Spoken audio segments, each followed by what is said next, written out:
So we can use 1A, 1B, and then 1D.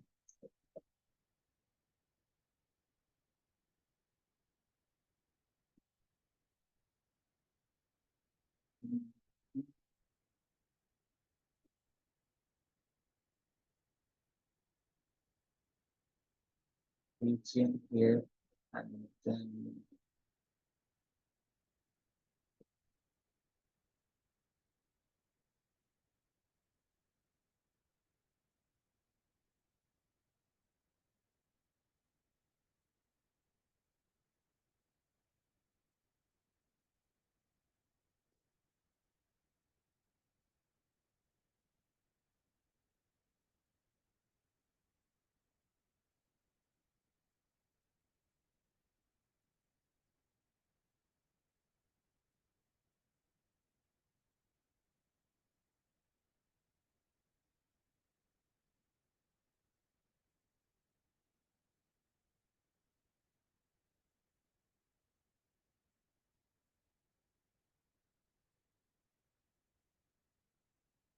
need to wait still till this is created.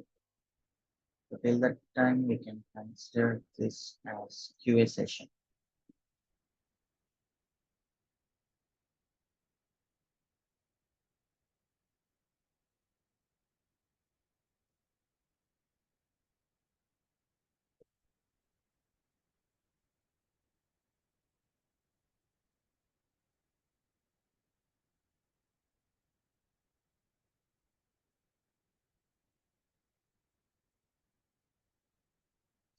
Okay, so till this cluster is created, we can just have some QA session. Anyone have questions?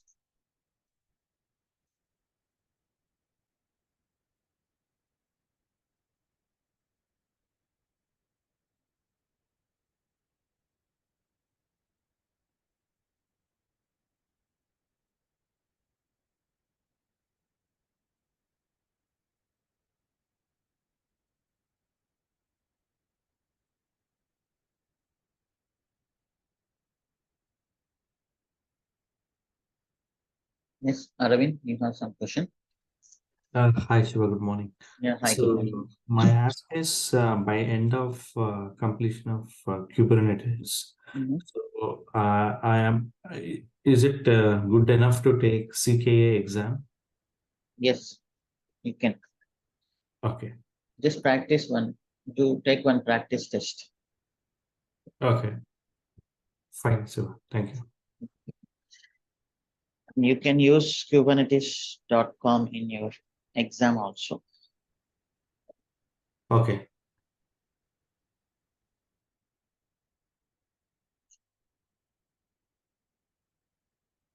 After 10 minutes, I got this error. Yeah, same error.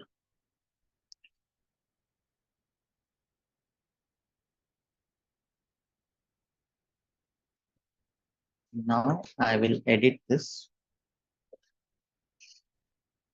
to 1B, sorry, 1A.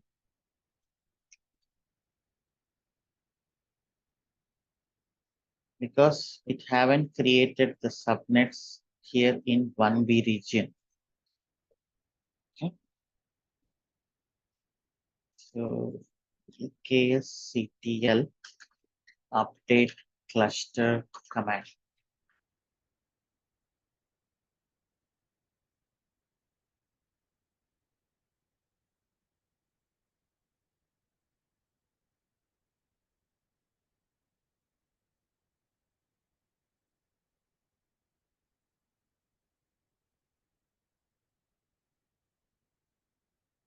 Command is instead of EKS create, we will just say KCTL update cluster.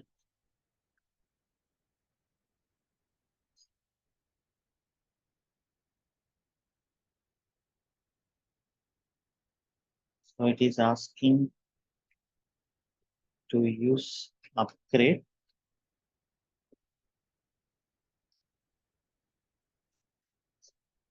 No,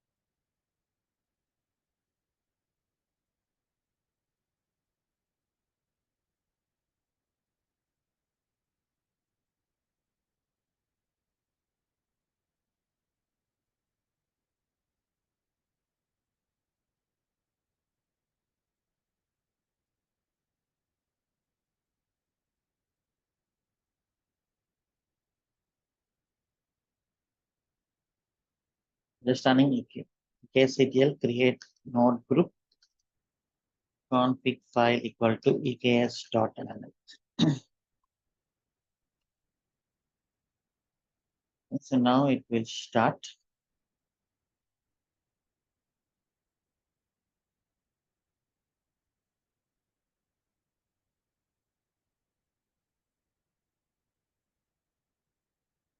But it takes some time.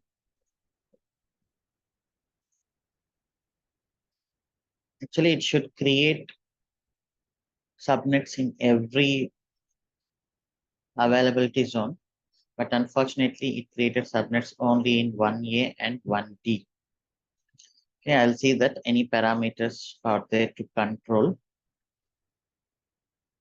Yeah, till that time, this is the workaround.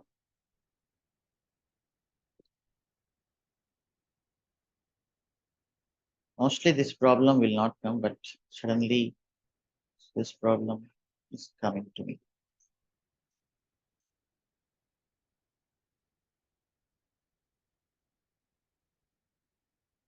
So now node group is getting created. So we'll get the instances.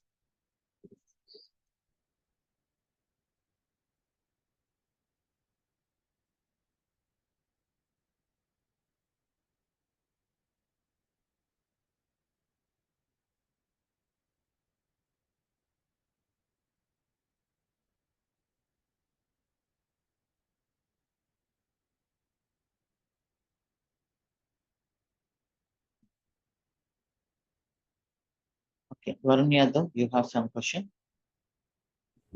Yeah, morning Shiva. Good morning. Shiva, will you be covering EKS cluster provisioning via Terraform as well? Yes. Okay. And one more thing, yesterday we have installed FileBit and FluentD via shell script, right? Similarly, we can do via Helm charts, Helm install. Yes, Helm also we are going to use. Okay.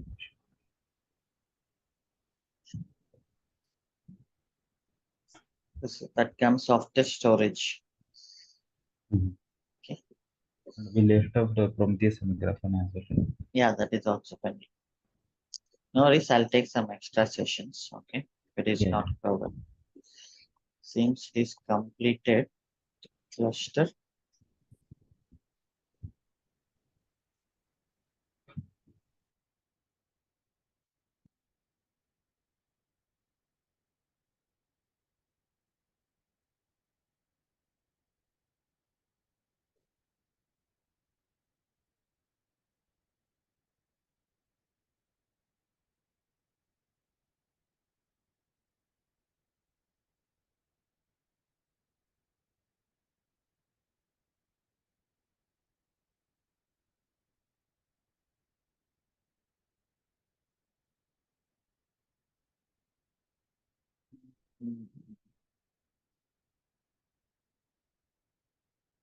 I see. kubectl get nodes.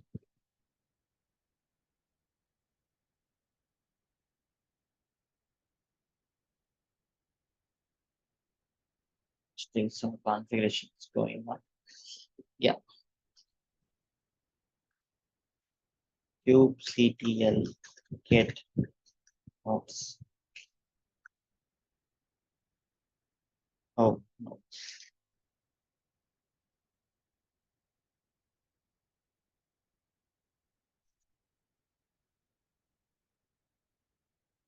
Okay. So in this case,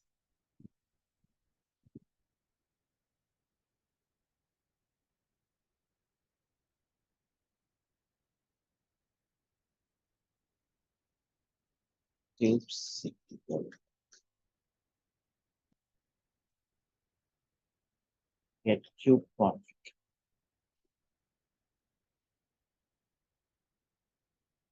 So I'm not able to get the node information, some error. So in this case, what we need to do here is, so there are just some commands. AWS STS get caller identity. So this will tell us who is the user. So I'm the Terraform user. And after that, we can create kube config automatically. Just mention here what is the region. It is US East 1. And then what is the name of your cluster? So my cluster name is EKS port 1. EKS port 1. Oh, sorry. Is EKS port 1. And after that, that's it. Okay. Now kubectl gets. Okay. So generally, you may lose your kube config. You may lose that. So at that time, if you have the cluster created here, then just run these two commands. Okay. Not even required this one. Just this is enough. It will automatically fetch the configuration from this cluster and from this region. Then you can apply kubectl get nodes. Okay. Yeah, kubectl get nodes. So this is very rare problem. I hope you will not get this while practice. Okay.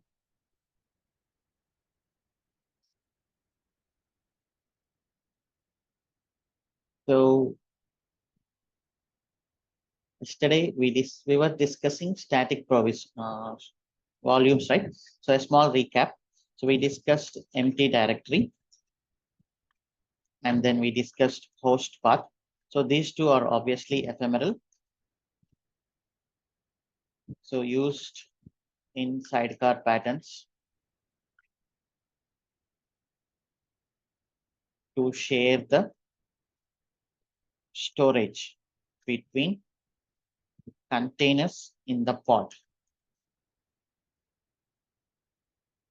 Okay. So this is actually gives access to host storage to get the log files generally. Right? This is the one, and mostly used in daemon set to get server logs. And then static provisioning and dynamic provisioning.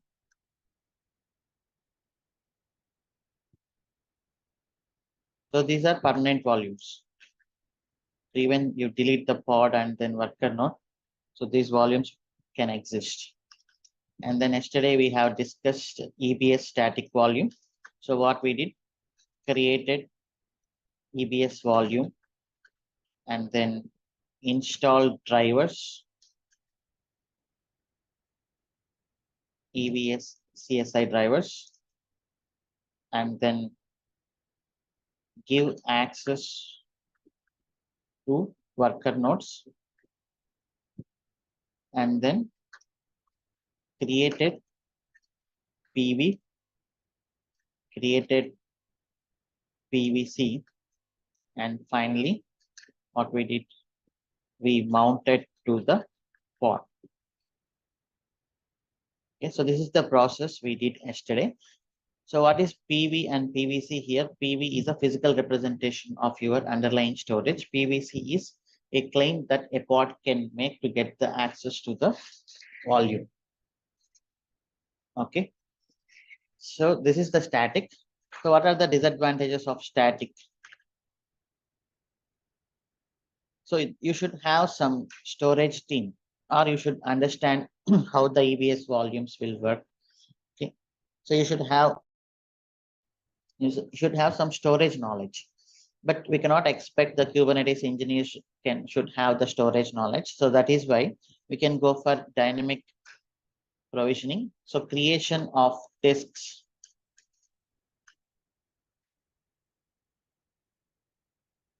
Creation of disks can be handled by Kubernetes. Okay. So for that purpose, we have something called storage class. So storage class is used in dynamic provisioning to create the underlying disks automatically. So this will create disk and PV both. So if you see the storage class and PV, so these are, this is the admin activity. Okay. So storage class is the admin activity. So this storage class is automatically creating disk and PV. Now, if you see the storage class definition and the advantage,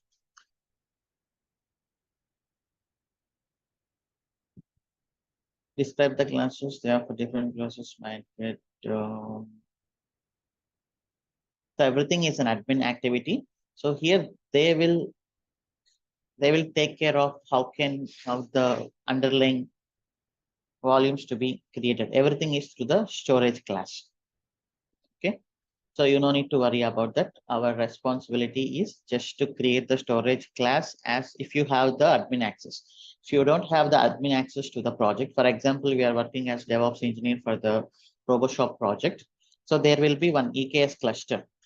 So in this cluster, there may be RoboShop, there may be Amazon, so there may be Flipkart, multiple projects are running. So you don't have admin access. You'll ask admin access to give the storage class. Okay, so then they will give the storage class to you. You need to use it. So now let me just create storage class for EBS volume. Storage class for EBS.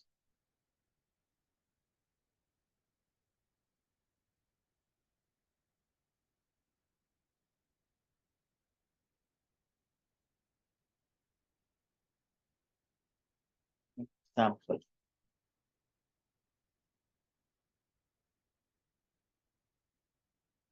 So this is the storage class example.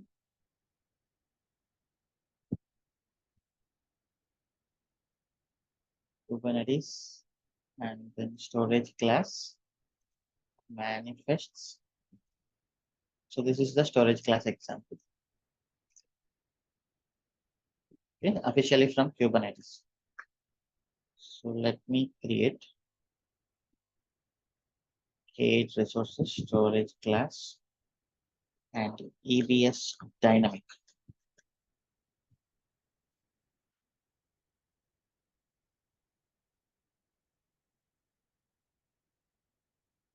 So obviously you should have the drivers installed. We will install the drivers right now. Just removing this.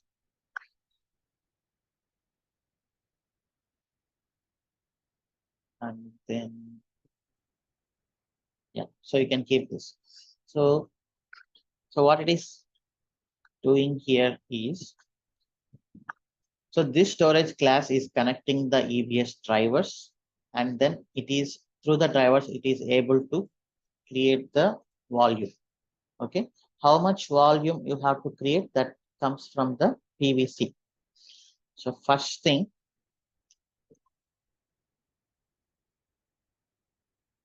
install drivers, because storage class object use drivers to create volumes. Okay. So drivers, EBS CSI driver.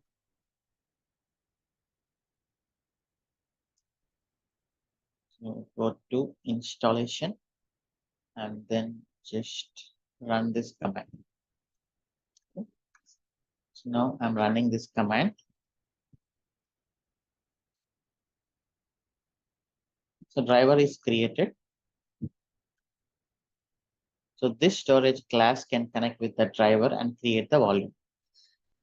Okay, so how much volume you want, that is through the PVC. Okay. PV you don't need to create because that will be created automatically by storage class. So now let us take the PVC.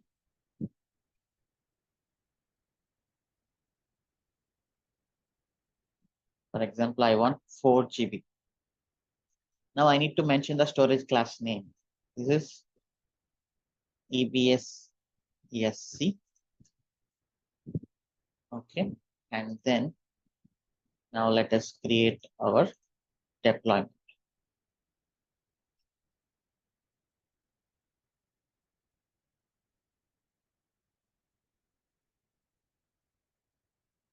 Okay, so here, what is the PVC? PVC is EBS. I'm just giving the name as EBS dynamic PVC. So the same PVC you have to use here, name. So that's it. So now how Kubernetes will do this? First, it is creating the storage class, and then you are asking, I want 4 GB storage, and then you are giving your storage class name also. So this PVC is going to ask this storage class, I need 4 GB volume. So then this storage class is able to create 4 GB volume and you are able to mount it. That's it. Okay. So the condition is you should have the drivers installed, and another condition is your instances should have that role. So has the access, EBS full access.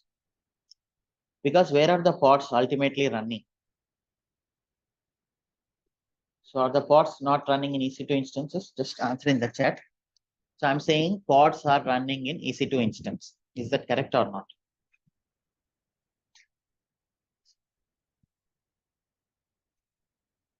Right. So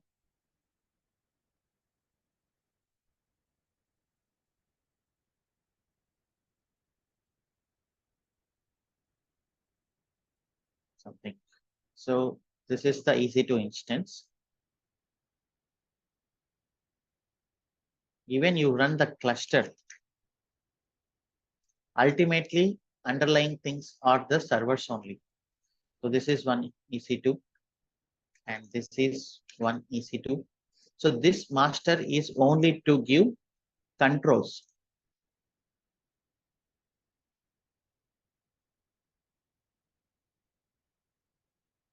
Okay.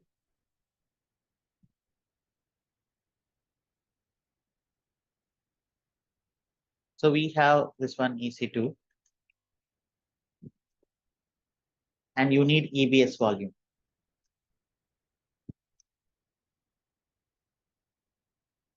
Okay. So this is another service. EC2 is one service and this one is another service. This is EBS service. So in Kubernetes, everything is pod. So this is the pod. Or we have just available. So everything is pod here. But this pod is running in EC2. So this pod will ask EC2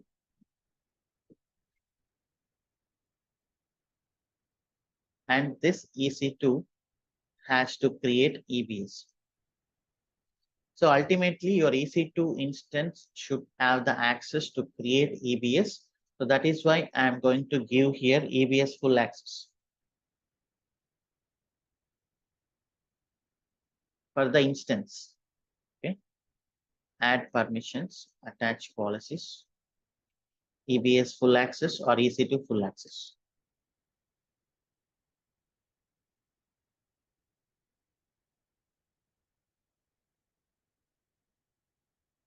Okay. So without that, your EC2 will not be able to create. So now let me push it.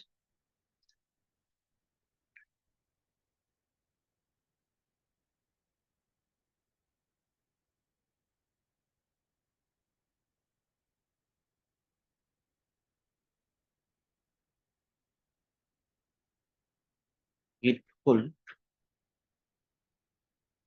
kubectl apply -f 04 EBS dynamic. kubectl get pods.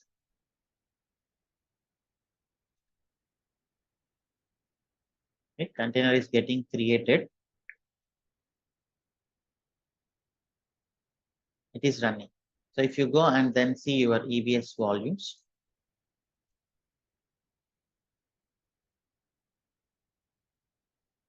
so there will be 4 GB volume created.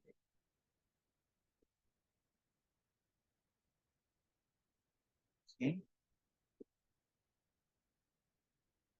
You can see this is the 4 GB volume.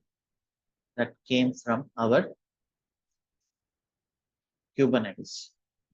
Okay. So now if you see kubectl get pvc, PV is created by storage class. Okay. So in provisioning, dynamic provisioning, these two are mandatory objects, storage class, PV, and then PVC. Okay. So, but if you have the storage class, this is created by admin, K8 admin, then RoboShop engineer create PVC. Okay. He mentions which storage class. Okay. So now it is the responsibility of storage class. Storage class will create disk and PV automatically. Okay. This is the underlying concept running there. Now let us see the difference between static and dynamic provisioning. That is just a simple analogy. So I updated all the documentation here. Okay.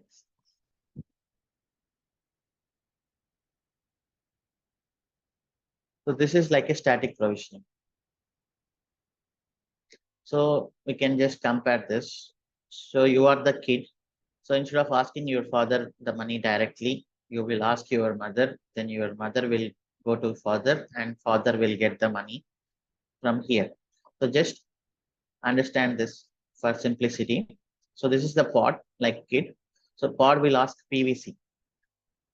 Okay, so PVC is connecting with PV and then PV is connecting with storage. So this is the static provisioning, everything connection like this here. Okay, but after we got the phone pay, everything. So now the dynamic provisioning. So kid is asking mother, instead of mother, go and ask the father. So she can directly go to phone pay and Paytm and those things, and she can get the money directly to the kid. So here pod, you will ask PVC. PVC is not aware of the PV object, nothing. Okay. So pod will just ask PVC and then PVC is through the storage class. It is getting the storage. Okay. So that is the simple analogy I made, okay, for simplicity purpose. So as a user, you no need to understand the storage class and PV, but anyhow, we learned how to create PV and what is storage class, everything. But in real time, you may not get the access to create storage class. You may not get the access to create PV. Okay.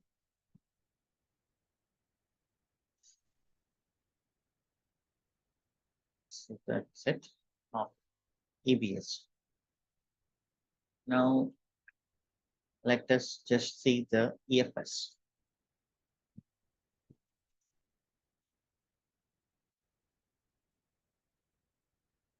EBS versus EFS.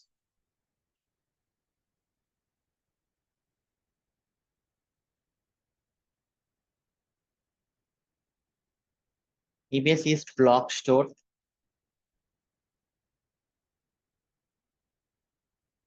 EFS is network, just like your hard disk. And then EFS can be anywhere. You can still connect to that, but EBS should be next to your server. Like if your server is in 1A, the EBS also should be in 1K. That is the difference. And EBS cannot fetch automatically. EBS cannot scale automatically. For example, you asked for 5 GB and the disk is full, 5 GB is full. Then obviously you have to go and manually upgrade from 5 GB to 10 GB. But EFS can fetch. EFS can get more disk automatically. If you see the EFS size,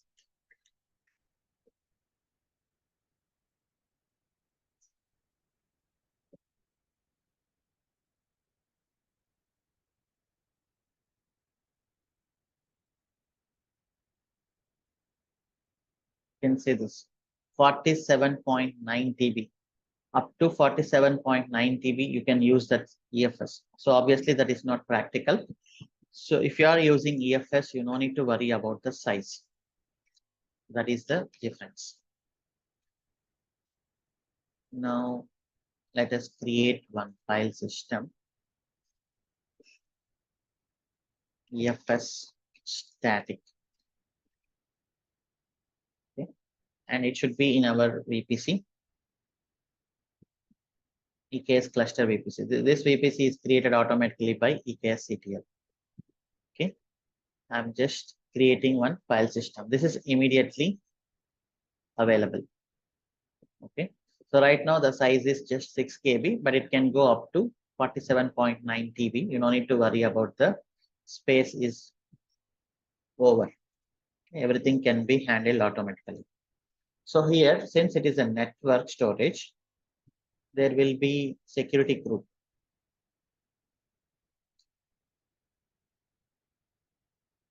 Access points, non-points. Is the security group.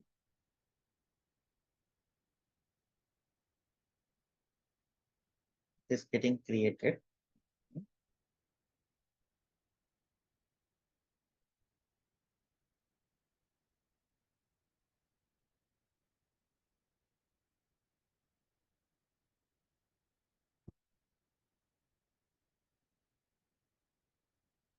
Now the same process.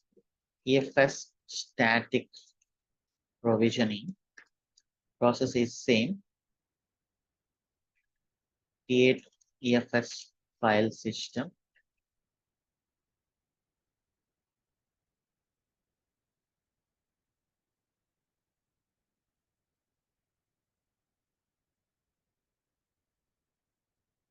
It create.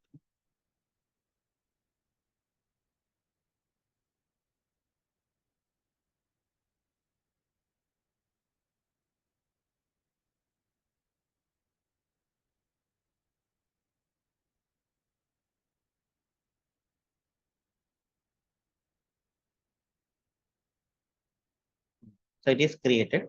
So you have to just edit this security group so that it can allow. So this is the security group.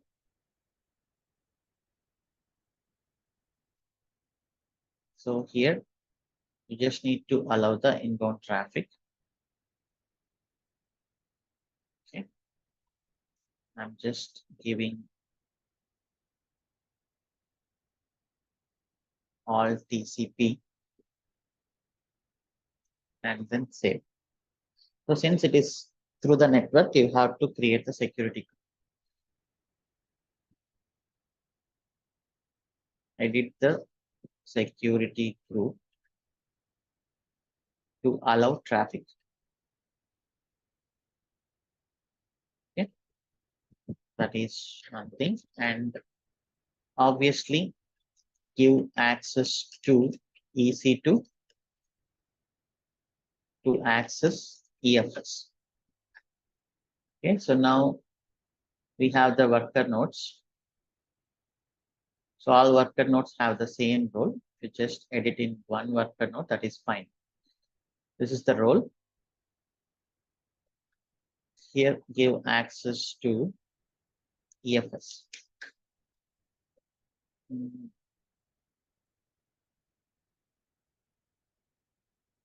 Elastic file system full access. Amazon Elastic file system full access.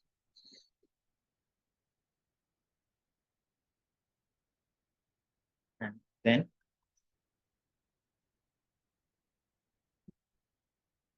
create PV, PVC and mount to port. Okay. Now let us just do that.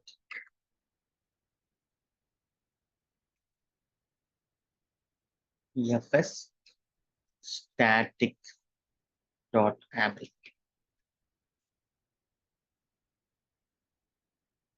So EFS PV.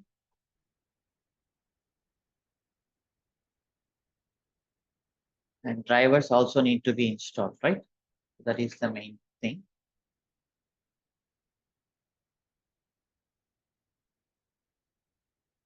Install drivers. Okay.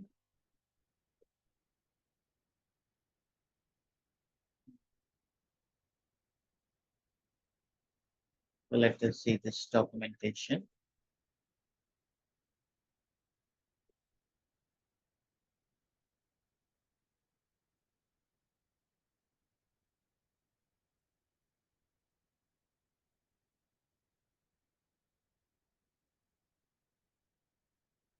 So we need to replace this with the lake. This is the command to install drivers, but they are saying replace this 1.x with your version. Okay, so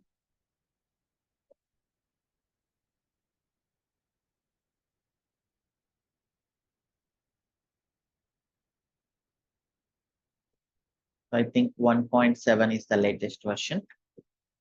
Let me take it 1.7. Okay.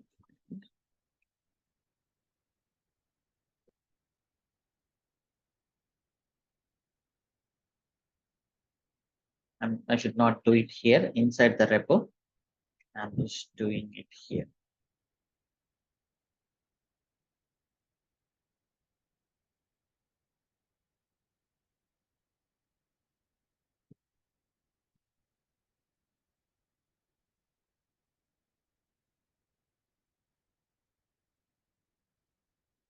ls-l. So that is just warning, no need to worry. Now kubectl apply -f, this one. Okay, so drivers are created. Now go to create resources, storage. You should not pull inside the repo. If you pull like that, then GitHub will give error. So you have some unpushed work. You have some local work. So if you just pull it here, then GitHub will give you error while doing git pull because you are doing extra work here. Do not do like that. You have to keep it outside of the repo. So we need to create PVC, right? So let me get some PV example. Installing EFS driver is done.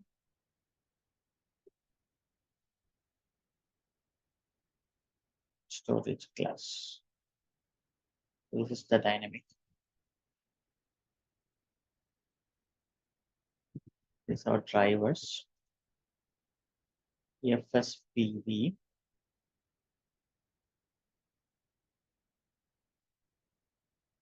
EFS PV example.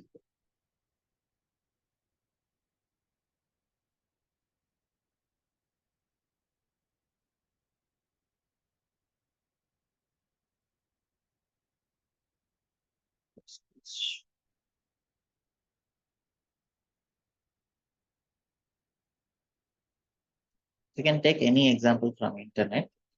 Let us take the example from this one. Okay, so this is the official AWS documentation. So EFS, I'm just giving it as static PV. And then this is dummy, okay? You can give anything because it will ultimately, it is the nature of Elastic. Storage class name obviously empty because this is static provisioning. And then what is the volume ID? Drivers are already installed. What is the volume ID created? Let's get this volume ID.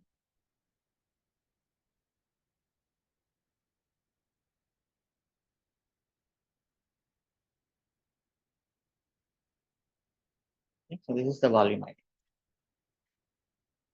So this is PV and then PVC. That is also our responsibility. UFS static PVC. This is the name I'm giving. So now I'm just asking for 5 GB. So this is good.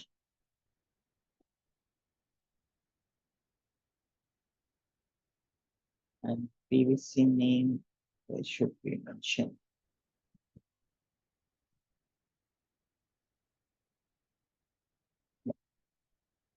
Mention PVC. Yeah, that's it. PVC is done. And then finally our pod. So pod, you can just take this.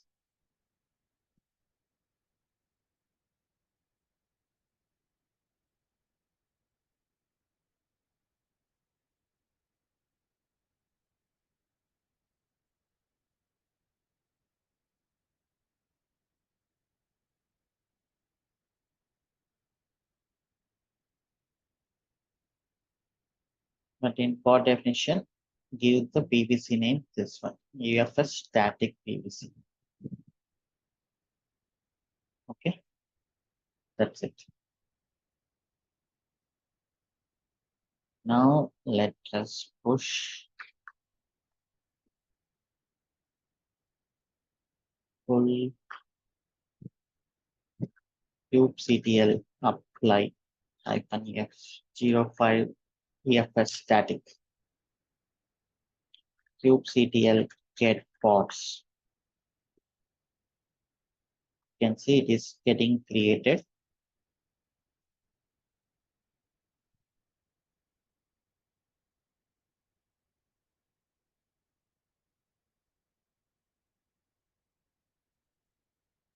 So it is running. Just let me delete the old one because names are getting conflicted.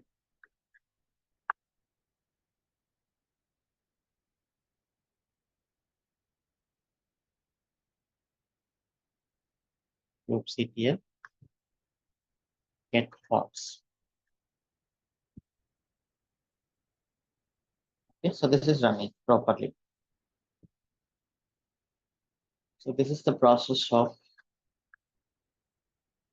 EFS static provision. So now let us take EFS dynamic provisioning.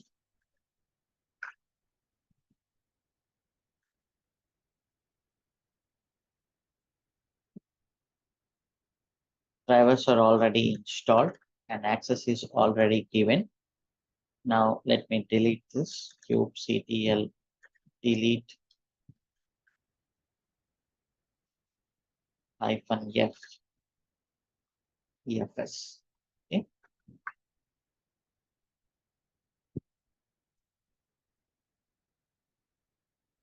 So let's go here.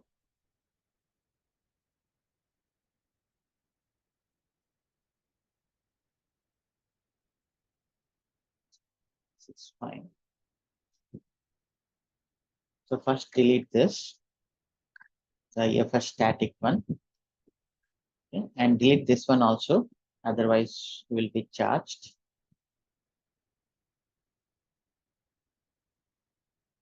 I'm going to create new file system, EFS dynamic. So here, even you are using dynamic provisioning, file system you have to create. So inside that, there will be something called access points here. So now let us edit this.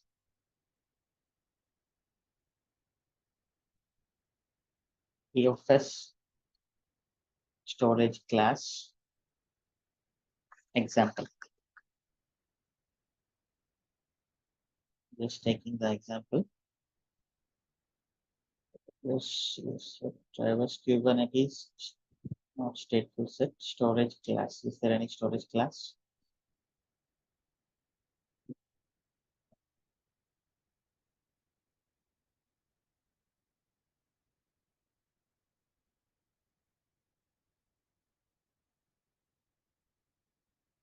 EFS storage class.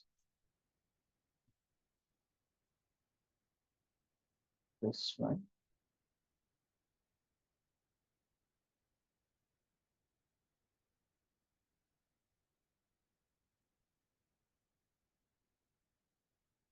Let us see this is created.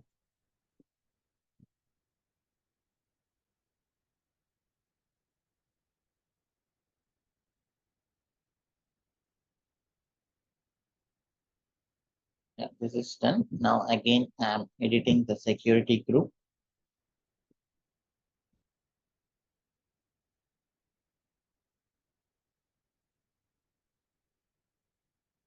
Here, inbound roles, same security group. Okay. Yeah, so it's already there. So the same process, even you are doing create EFS file system. You may get doubt why we have to create. I will answer it. Edit security group, install drivers,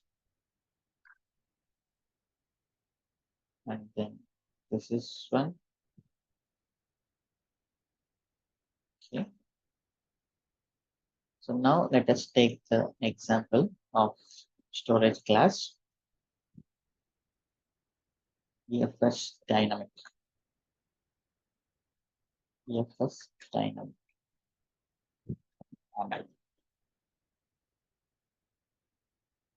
CSI drivers we already installed. I'm just giving it as EFS dynamic C, and provisioning mode you can keep it, and file system ID. So this is the one, file system ID.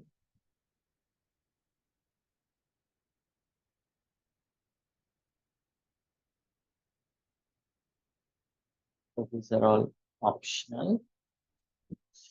And here what I do is I'm going to give RoboShop, because a single file system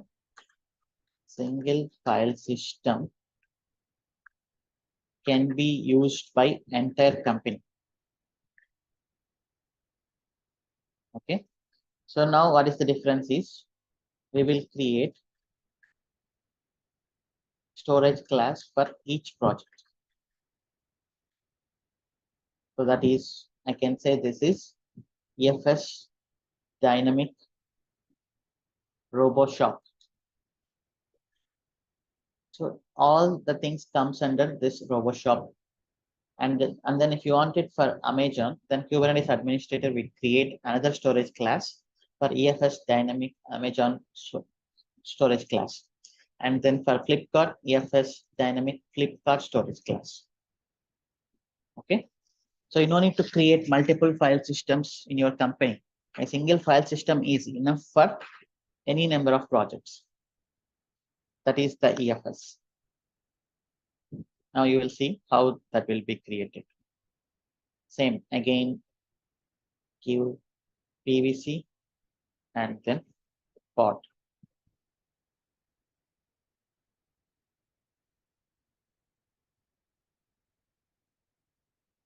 Here, give the storage class name. Persistent, I'm just saying EFS dynamic PVC. And then the same claim, you have to use it here. Okay. So, yes, that is done. Push, pull, kubectl apply -f 06 EFS dynamic. kubectl get pods. So it is getting created. So the difference you can see here is there will be something called access points. So this is for RoboShop. Okay. All your RoboShop applications can come under this access point. Okay. You cannot say that internally it has a lot of disks. So this is one disk allotted to the RoboShop project. Internally, it can have a lot of like folders. If you ask for Amazon, so then you will get another access point here for Amazon project, another access point for Flipkart project. Okay, so that is how it will be automatically created, the access points, and your pods can access it. Now, pod is running fine. kubectl get pods, get PVPVC.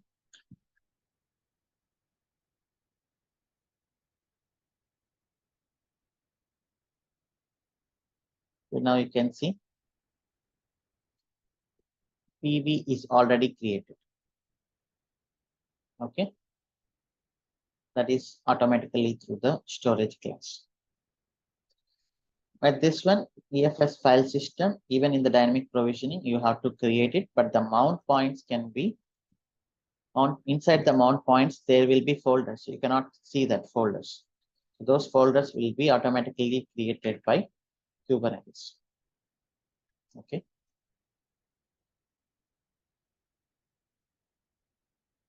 So this is the EFS dynamic provision. And then another concept we need to discuss is stateful set. Before configuring our RoboShop project, we need to discuss stateful set. So till now we have discussed replica set, deployment set, we call it generally as deployment set, and then daemon set. So there is another set that is called stateful set. Why is this stateful set? The meaning itself is stateful. It means DB related applications. Deployment is for stateless applications. Stateless is nothing but data is not at all important. For example, our cart, our catalog, our user, so they don't have the database. So they are using Redis, RabbitMQ, something like that. Even you delete the cart catalog, nothing will happen. The data will be still available inside our MySQL, RabbitMQ, MongoDB, and Redis. So stateful set is for DB related applications like MySQL and then Redis, something, whatever, MongoDB, and then RabbitMQ. Why we use stateful set for DB related applications? Why we use deployment for stateless applications? So this is the popular interview question: deployment versus stateful set. Okay. So this is one point. So deployment is for stateless applications. Stateful set is for DB related applications. Why DB related applications want stateful set? Kubernetes originally developed only for stateless applications. Okay. So later they got demand to create database applications also inside Kubernetes. So what they did is just understand this database approach. So you will have generally a master. Any data related applications like MySQL, anything, and you will have some workers, generally slaves, but recently we replaced the names with workers.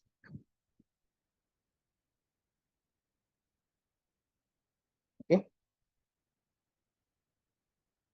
So this master, this one. So every node have its own database. Okay. So this is database of this node, and this is the database of this node, and this is the database of this node.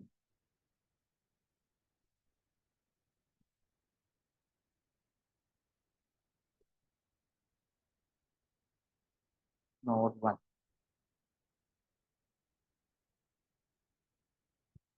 This is also node.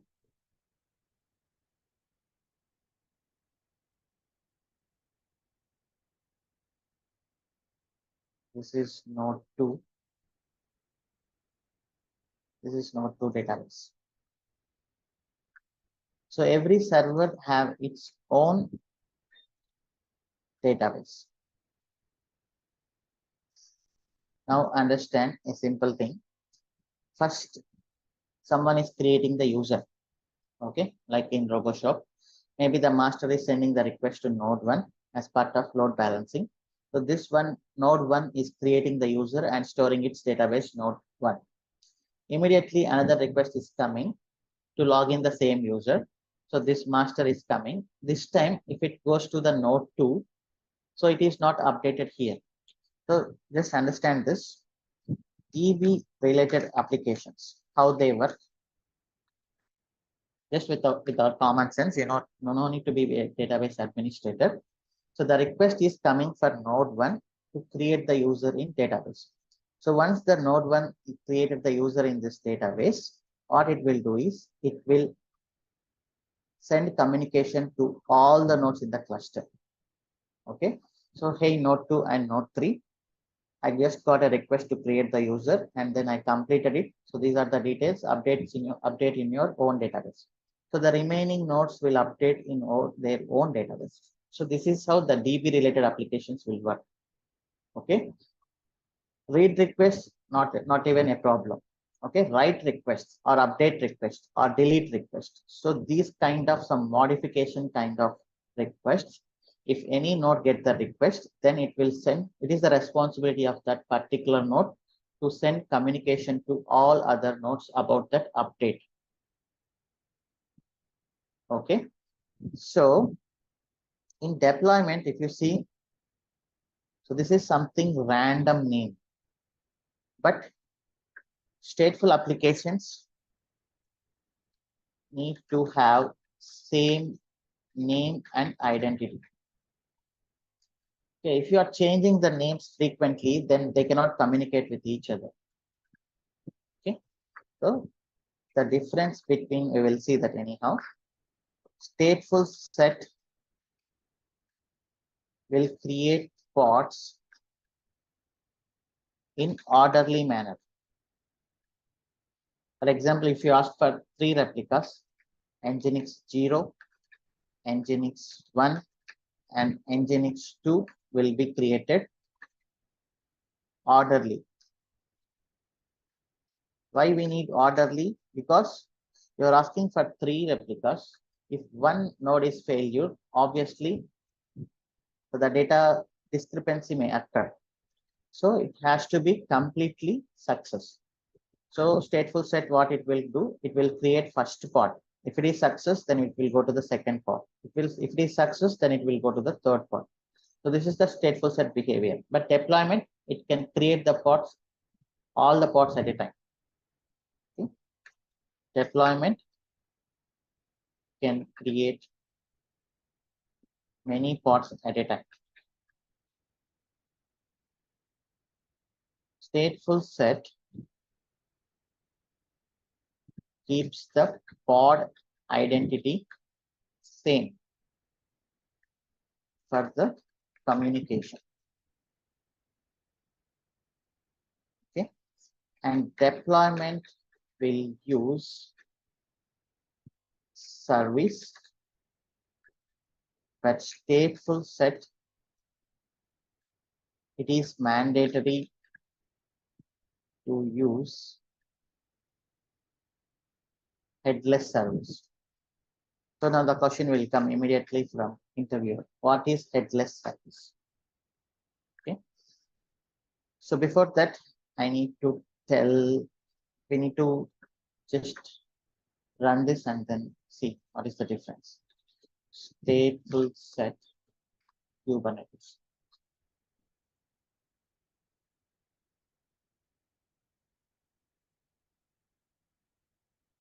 So first let me run the stateful set.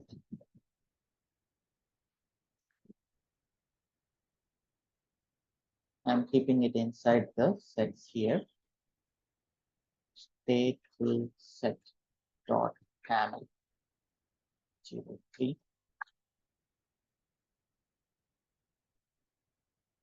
Just like deployment, that is stateful set. Everything is same. Okay. So app Nginx, service name Nginx, 3 replicas, label, and then so just remove this unnecessary things. Those are optional. And remove this one. Nginx, I'm just giving Nginx. Ports is fine. And it is same. So this is the PVC directly. So this is PVC directly. So you don't need to create PVC object and then give here. You can directly give the PVC here. So storage class, let me take the dynamic one. For example, EBS dynamic,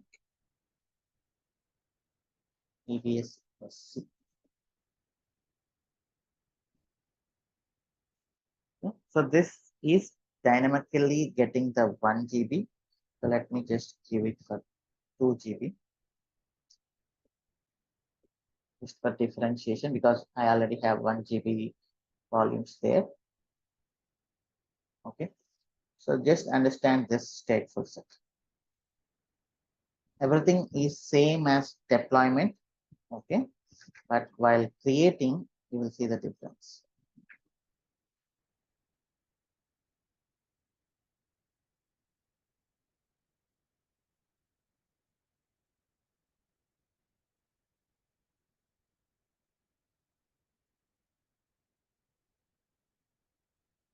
Group CTL apply. Before that, let me delete the existing one because names may be clashed. Storage and then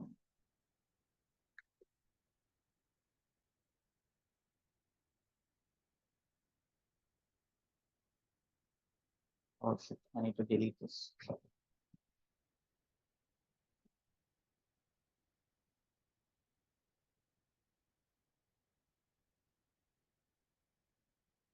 Okay, so this is done. Now kubectl apply -f03 stateful set. Kubectl get false. You can see the first one is pending. Until this one is created, the next one will not be created.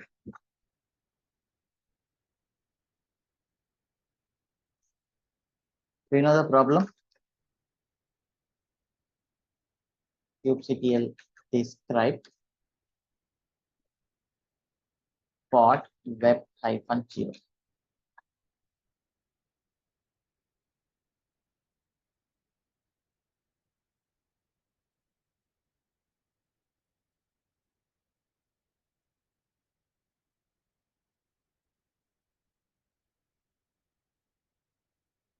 kubectl get sc storage class. Okay, so here what I said, use EBS SC, but just now I deleted that. So what is this? Just now I deleted that, right? So there is no storage class usually. So this is not part of this here. This should be separate. Okay, but let it be. I will change the names here.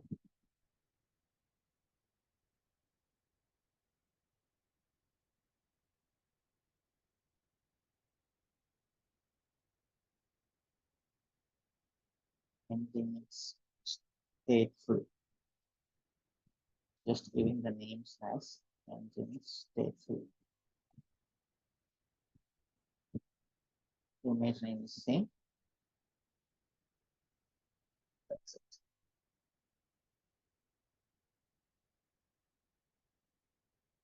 So I should have that apply -f storage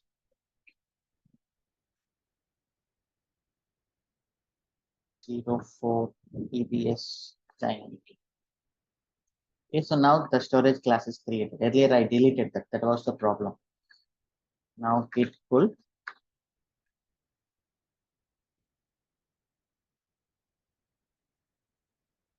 apply.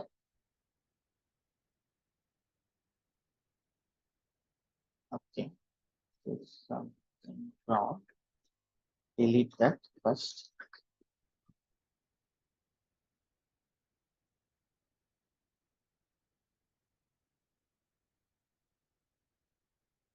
Now apply. kubectl get pods. Still pending. the error is kubectl describe pod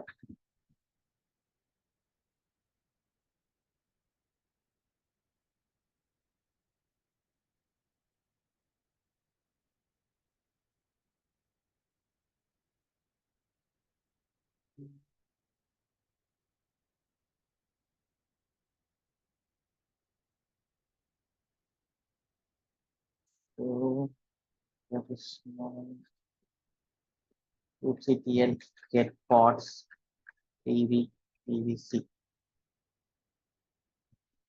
So this one pvc is pending. Now let us see the error. kubectl describe this one. So it is saying waiting for a volume to be created. The problem is with the volume.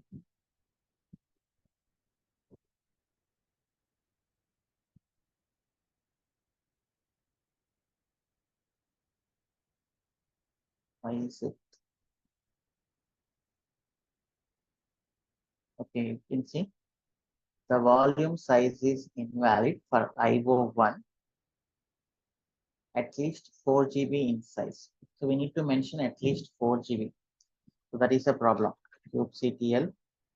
So whenever you get some problems here in the pod, you need to check because we are using volume claims also. So you need to check PV, PVC, everything. So now I checked it. Now I can see the error. So it is asking at least 4 GB size. Now I gave 2 GB. That is the problem. I'm just giving 5 GB now. First, let me delete this.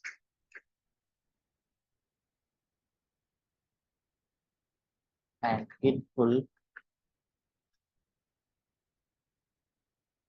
push first. And git pull. Now you apply.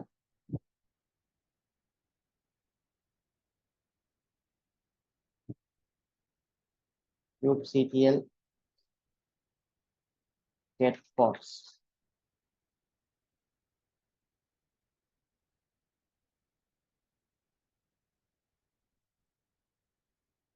Still pending. Now again kubectl describe pods PV PVC.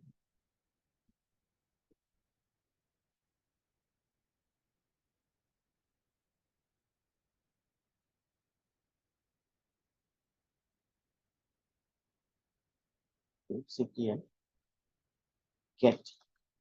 First, let us see where the error is. So persistent volume still it is pending.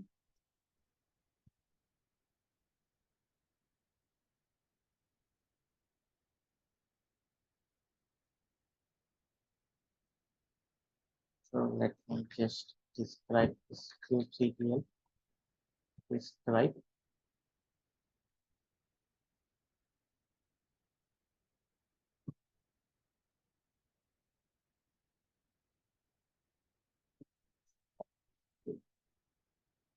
still showing 2 GB.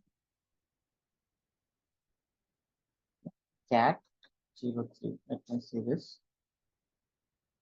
It is 5 GB here.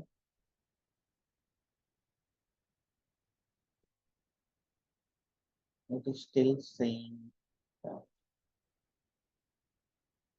Let me go to EBS dynamic.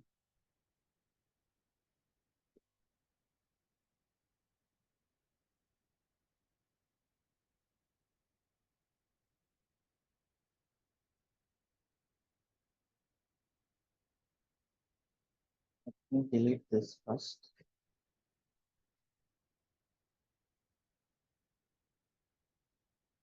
And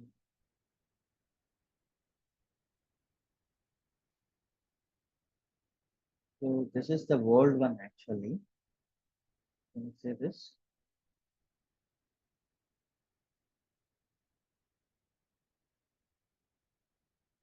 So it is not deleted. So let me delete this kubectl, delete.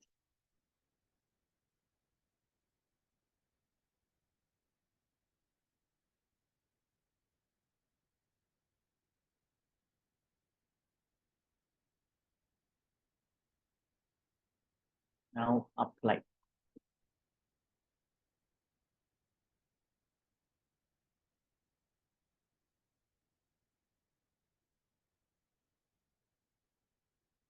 Get ports pv.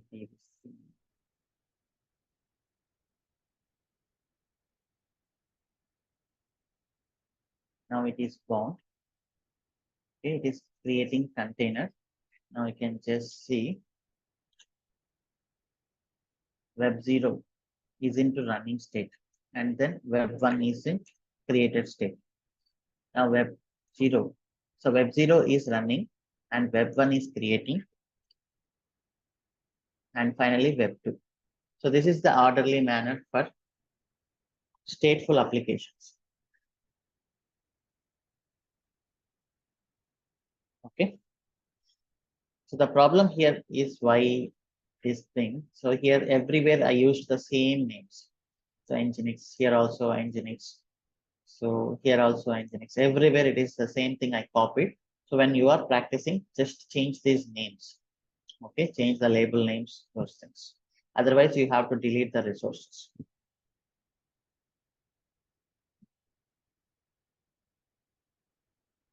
So this is the stateful set behavior. It will be in orderly manner. So first of all, stateful set is only for, you can use it for anything, but generally we use it for state related applications like databases. And stateful set will create the pods in orderly manner. It will keep the identity. You can see this is not something random. Web 0, web 1, web 2. And this one deployment is random because we don't care. So here the network identity is important. So stateful set can create the pods in orderly manner, and then stateful set preserve network identity like pod names. Even you delete and then create again, the same names will come. So that is nothing but it will be helpful in DNS. Okay.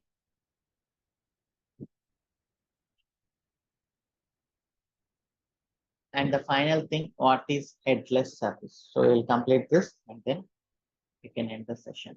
So now what I do here is, so inside this, I'll create 3 replicas for the engines. Okay.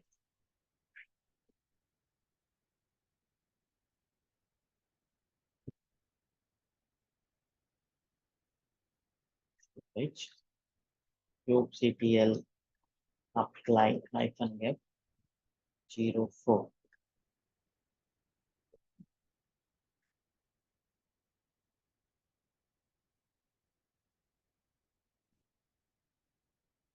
kubectl get ports. So now this one you need to really concentrate because you will not get this explanation anywhere in the internet also. The question is, why should I use headless service for stateful set? Okay. So if we just type in internet, why headless service for stateful set?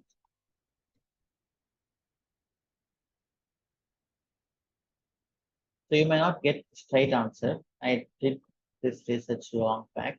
So I was reading everything. So they are saying advantages, direct access to each pod, easy pod discovery in the stateful set.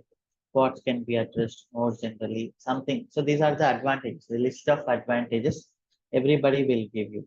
But I'm not convinced. I cannot understand this. So this is, I can understand by seeing this, but I cannot feel the real advantage. So if you want to feel the real advantage of headless service, so do this. You got the pods. Let me log into why it is still created.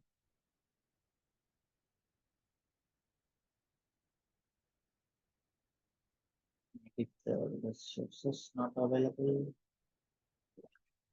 kubectl describe pod.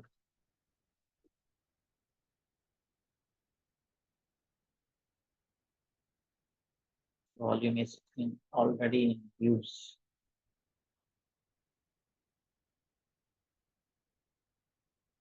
Yeah, so that's what I say.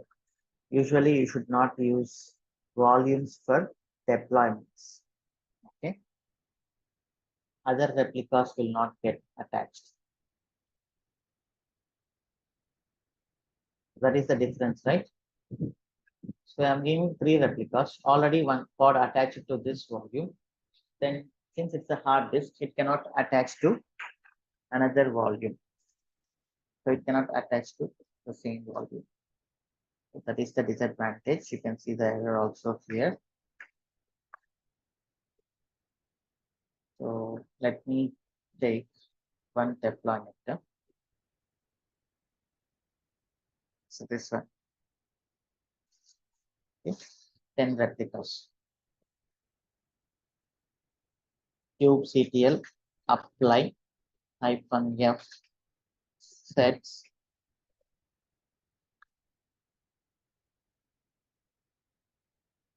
and then deployment. It is 02.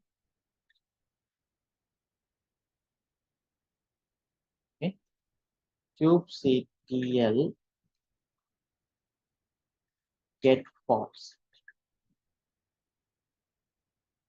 So 10 pods are getting created. Now I am going inside this kubectl exec-it and then bash. One of the pod I went into.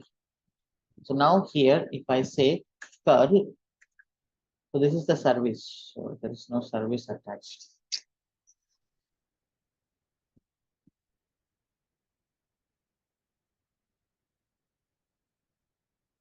So what I do here, let me take this. I will attach the service to this deployment.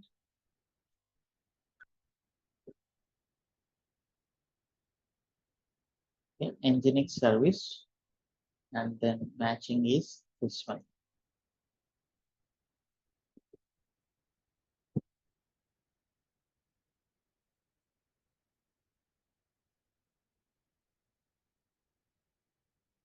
So what I'm doing here is to answer this question. Why headless service to that? I'm just doing deployment and attach it to service.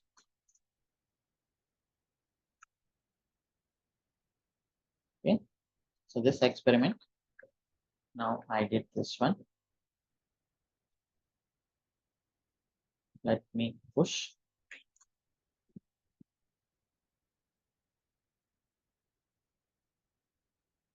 Pull and apply again.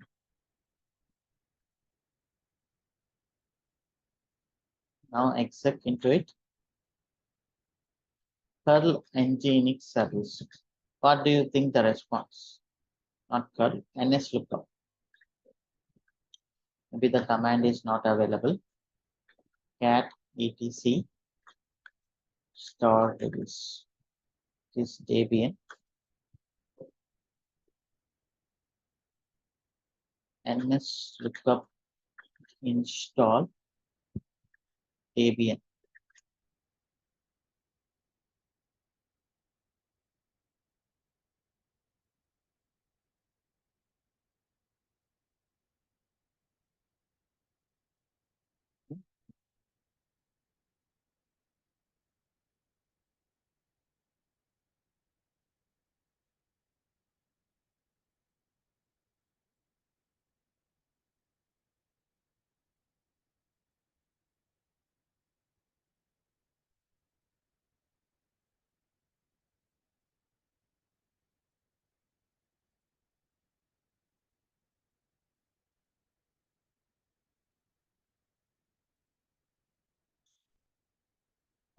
Okay.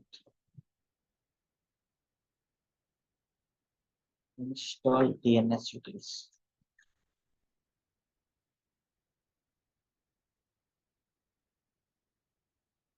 This is the problem with this version. Just using the Nginx latest.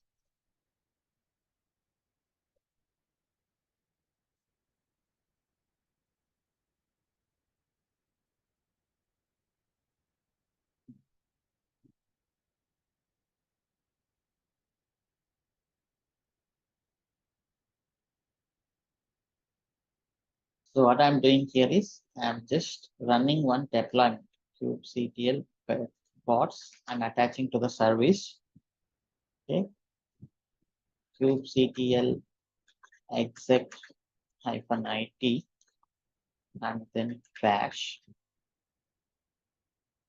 apt install DNS utils. Set the package apt update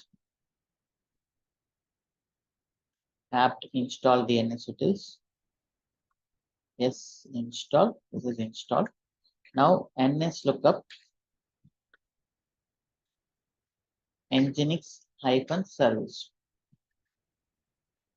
So you are getting one of the IP address of 10 ports. See this. So this is the behavior of load balancer, right? So if you have load balancer like this, okay, if you have load balancer, that is nothing but Nginx service and it has 3 ports. So if you do ns lookup, it will give you one of the pod IP address in the round robin algorithm. Okay, round robin. So if you give first time, it will give this one. Second time, it will give this one. Now you can see this. Now I'm getting same. Now same.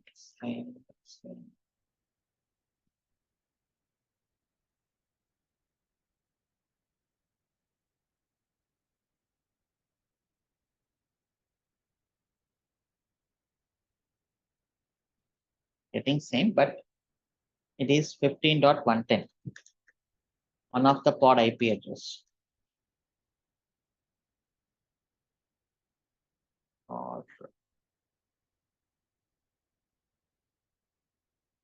Or it is the, sorry, it is the Nginx service IP address 15.110. Okay, so you are getting Nginx service IP address if you do the ns lookup. Correct? That is the general behavior. If you do ns lookup google.com, so you'll get Google load balancer IP address. It is giving multiple things. It is fine. Based on the region, you will get it. ns lookup facebook.com. So generally, you will get any one load balancer IP address. But if it is headless service, so you can see the difference. So let me go to our headless service. I'm just copying this. Okay, sorry for extra time today. This is important. I'm checking. I'm just giving you that as stateless. So in stateless, you have to mention this one. Cluster IP should be none. So this is called headless. You have to explicitly mention cluster IP as none. Okay. And then here labels is this one, Nginx stateful.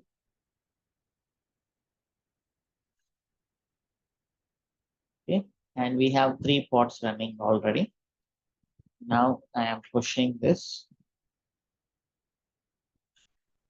I'm pulling kubectl apply -f sets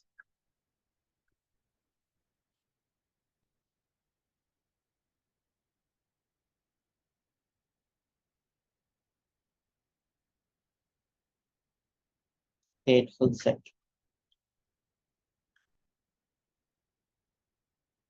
Okay, kubectl get pods. I'm going inside one pod, kubectl exec -it web -0 bash. Okay, so now I will do ns lookup. They're also the same problem.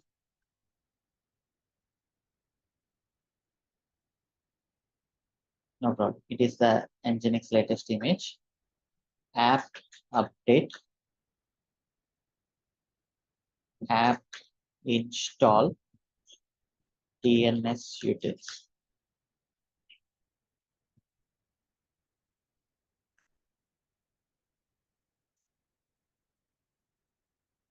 Okay, so now in deployment, for example, in deployment,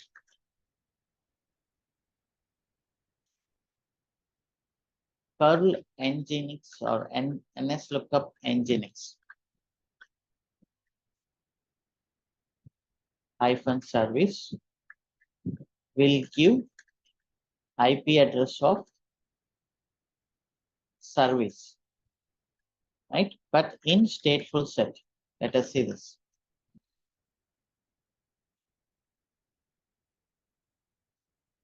In stateful set, ns lookup of nginx service generally, what it gives is ns lookup of, what is the service name?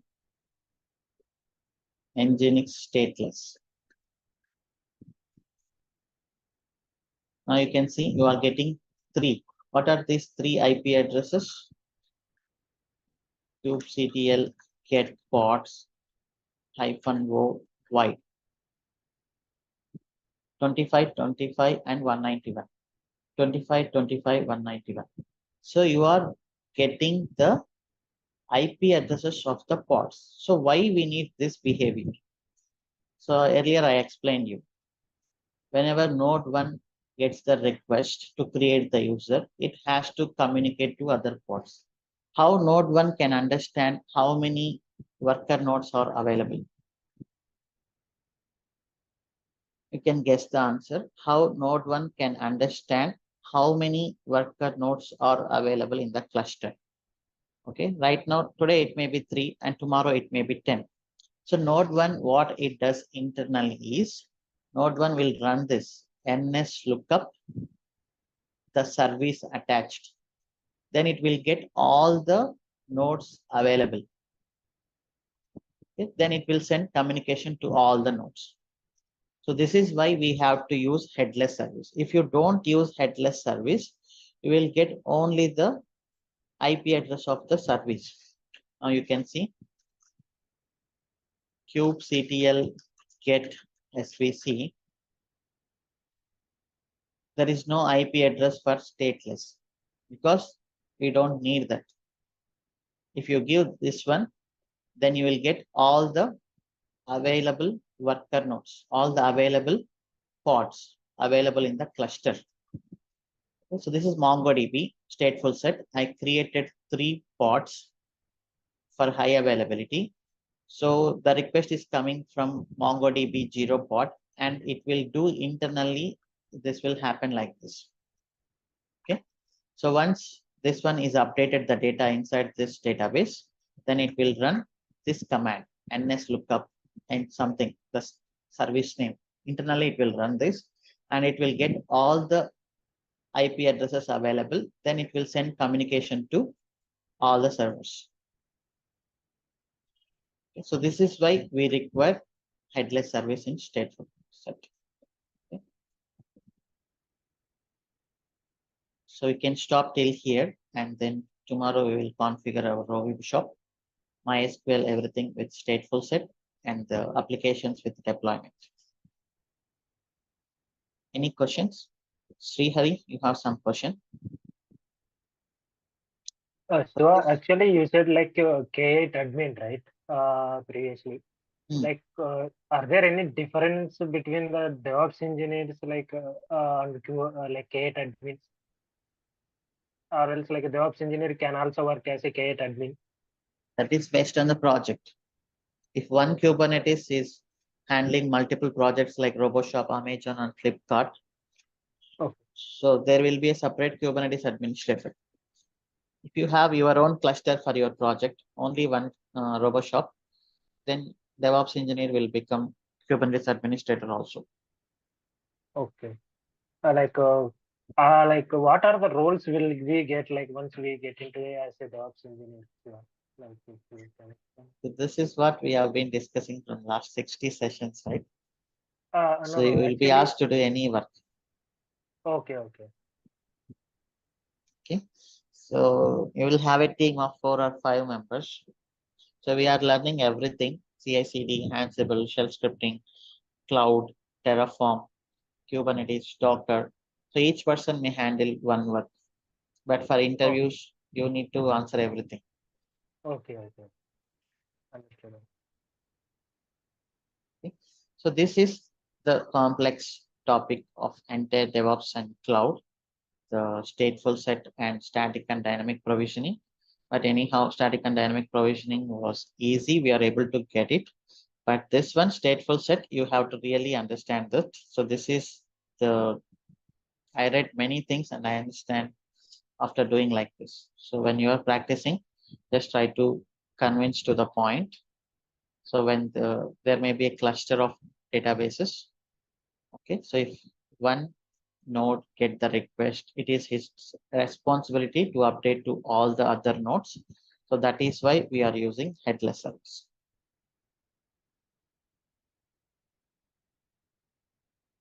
Okay, so if you face this question, then if you answer like this, then interviewer will definitely mesmerize.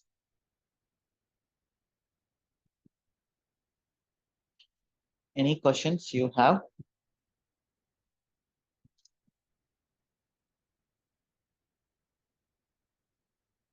Yes, Arvind? Shiva, can you please share the interview question and answers, Shiva? Yes. Okay, by the end of the course, we will write the answers and questions both. Okay, yeah, thanks, Shiva. So any particular question in this topic, is it completely understood? Stateful set and then dynamic provisioning, static provisioning.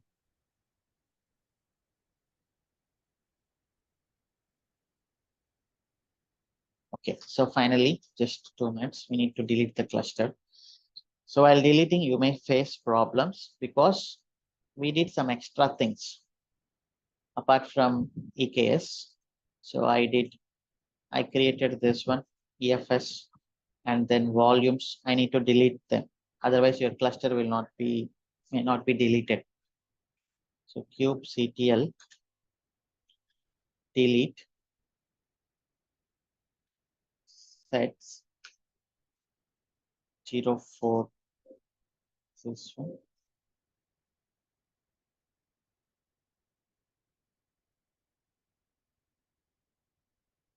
So first delete the resources. cd sets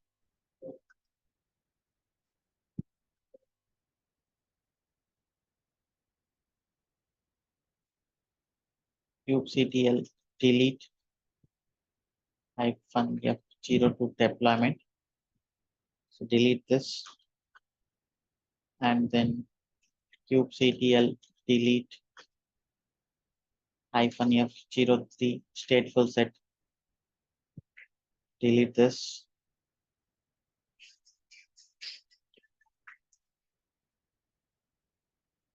And then kubectl delete -f. We have other things also, right? Storage and 04. Delete this. Okay. So once you delete everything, let us just check. Nothing is here. Then go to your Kubernetes EKSCTL, kubectl, sorry, EKSCTL, delete cluster, config file equal to eks.yaml. Okay, sometimes this may be failed while deleting the cluster because maybe we haven't deleted everything we created. So in that case, you just come here, go to the cloud formation.